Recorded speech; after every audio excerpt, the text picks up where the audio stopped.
Jules Kounde, the Chelsea Football Club, is reported as very, very close indeed.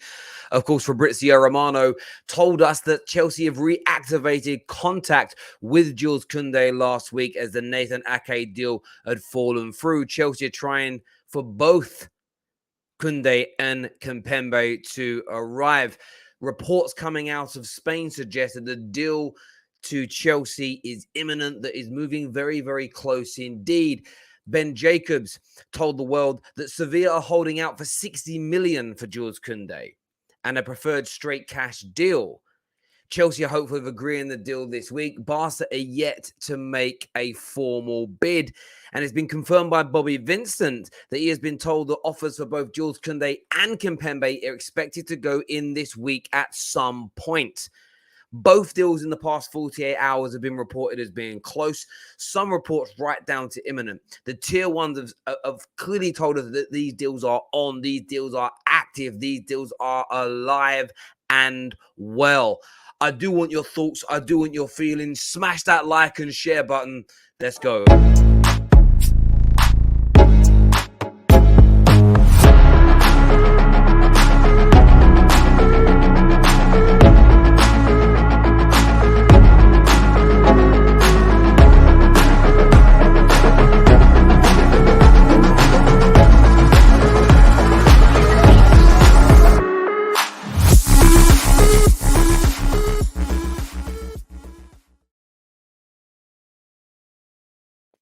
The breakdown of Ben Jacobs' information is very interesting. Sevilla still holding out for as much money as possible, trying their best to create a bidding war between Barcelona and Chelsea Football Club. They want to raise as much money as possible for the player. And of course, we all understand and get why. Chelsea want to agree a deal for Jules Kounde this week and are set to make and put in a bid as well for Kimpembe and really complete the rebuild. At the back that they've been trying to do all summer. Another attacker, potentially a midfielder, are the next kind of targets that Chelsea are going to maneuver for. They're going to look to try and get completed and get over the line and get done. Now, Todd Boehly wasn't at the most recent preseason game for Chelsea. It's the first game that he's missed because he has been very, very busy indeed, trying to give Thomas Tuchel exactly what it is that he wants. And very intriguing. The Jules Kounde news has never gone away, but as Fabrizio Romano has pointed out here, Chelsea have reactivated contact. And I think what's very, very important to read through on this is the fact that at no point has the Jules Kounde deal been dead. There hasn't been a serious journalist, that has said the deal's over, the deal is finished. Barcelona have of course entered the race. Chelsea took some time to focus on De Ligt. Let's not beat about the bush. Chelsea tried to sign De Ligt. They couldn't get that deal done. That's natural. That's normal in football. And one of the things about Chelsea that I really respect this summer, that I find refreshing, authentic, and the way it should be, is there is no nonsense PR. There's no feeding journalists with BS. And I'll give you an example. Chelsea Football Club are not going to try and lie to their fans and convince their fans that all summer Jules Kounde has been the number one priority. It doesn't matter they agreed terms with him 14 months ago. It doesn't matter that he was in London at the early part of the summer to complete his deal. Chelsea developed a palate and a taste for a new priority target, and that was De Ligt. They went for him. They weren't able to get the deal done. What they're going to go back to in Jules Kounde is another very capable, top-class young talent with the ability to become a superstar centre-back. Chelsea have not downgraded. They're still going to be bringing in top quality into this team, of course, along with Koulibaly and maybe also Kimpembe. But what I've liked about Chelsea's approach is there's two fingers they're sticking up to the nonsense PR babble that our football clubs continue to ram down our throats. We're going to go big in the summer. We couldn't find our priority target. That one, maybe there's a little bit more truth in that. You have to wait and see over a few summers before you completely trust it in your club. But we've called our interests. He was never a number one priority. You know, we don't want to get into a bidding war. And you know what? I won't lie. There's probably times where they're telling the truth. But it's like the boy that cried wolf. All clubs over the last 3 to 4 summers have given the same excuses as each other for why they've not gone on to sign a player. And it all just has become boring, PR-driven white noise. I don't hear it anymore. And I'm very, very skeptical. And my skepticism probably makes me miss a few stories within the ether that are true. But it's because there's so many lies. As I've already said, it's the boy that cried wolf. Every now and then that wolf is there. But I ain't listening because there's too many lies told to football fans and I don't like it. There's too much BS told to football fans. Oh, my club hasn't put in a bid. We just made verbal bids. Oh, shut up. Like as if we really care. Did they make an offer or not, you know?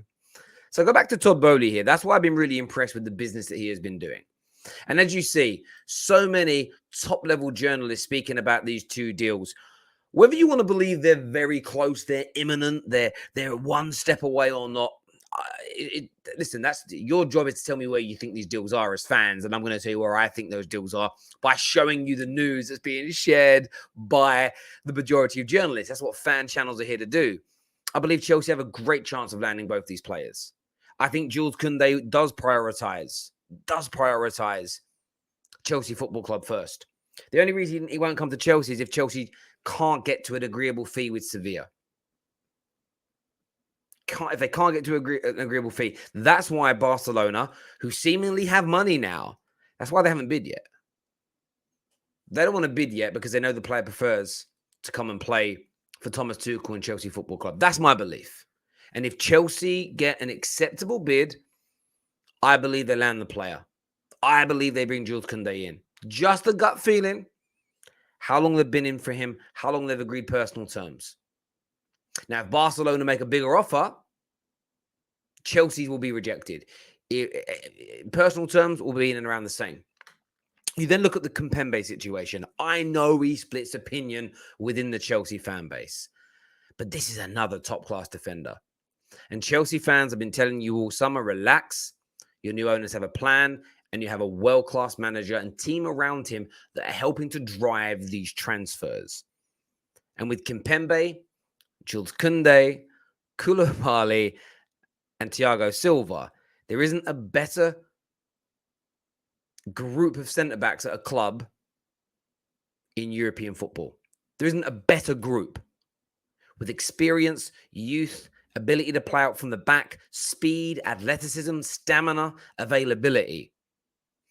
Every single attribute you could ever ask for. Only 7 weeks ago, when the Antonio Rudigers, the Christiansens, the Aspies were looking to leave and leaving, Chelsea fans were ridiculed and bantered. You're finished. You can't lose 3 centre-backs and replace them in one summer. Well, they have.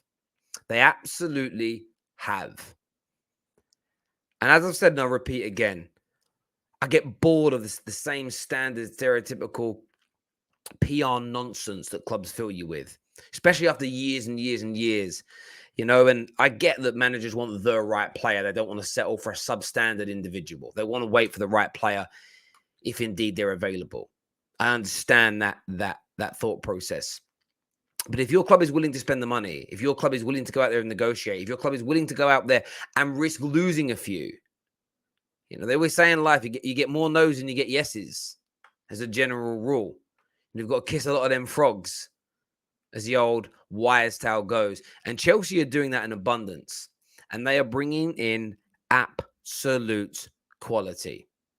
Now, what does this mean for Chelsea's season? Chelsea's squad isn't as bad as some Chelsea fans think it is. It certainly isn't as bad as some rival fans make out it is. This club had a very tough December. And then in the last 2 months of the season, kind of lost their way. The uncertainty, the turmoil going on around the club, the adverse media attention because of Roman Abramovich's connection to the Russia and Ukraine war. It was a big distraction. The lack of fans at particular games. The future of the club. Who were the new owners going to be? Remember the Ricketts situation? This was a big distraction for everybody. They also had their star £100 million striker, flirting with his ex, not wanting to play, not giving 100% effort, and I had to deal and contend with all of this at the same time. And Chelsea finished third, were unlucky to be knocked out of the Champions League by Real Madrid, and lost 2 cup finals. This Chelsea squad is top class. Could it do with improvements in particular areas? Absolutely. But I believe that Todd Boehly will have refreshed the standards of the club. The fact that he has given so much power and support and guidance to Thomas Tuchel will send a message to these players that we have got to play hard or we are out. They are back in Tuchel. With the signings that have already been made, with the 2 or 3 additional signings that are set to come, Chelsea have the makings, on paper anyway, of a brilliant season ahead. Now, I want your thoughts and I want your feelings. I want you to smash that like and that share button. Until next time, take care, goodbye, God bless, and I'll see you all again soon.